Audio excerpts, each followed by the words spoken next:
ভাই এই তো ওই গাড়িটা ধুইছি, ওই যে গোবর আছে যে গোবরটা ধোয়া দিছি, ওটা আইতেছে।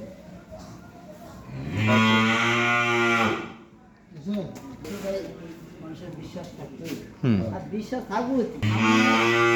কিছুদিন আগে ফেনীতে 2,15,000 টাকা দিয়ে একটা গরু কিনছে, 8 মাসে গাভিন করে দিছে। হুম এগুলো বাড়িতে 3 দিন পরে রাখছে।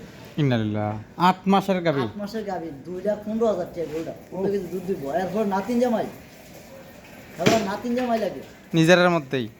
এই ফেনীতে গরুটা কিনে আনছে। এরপরের দিন গিয়ে মনে করেন হয়ে গেছে এই ডাহনে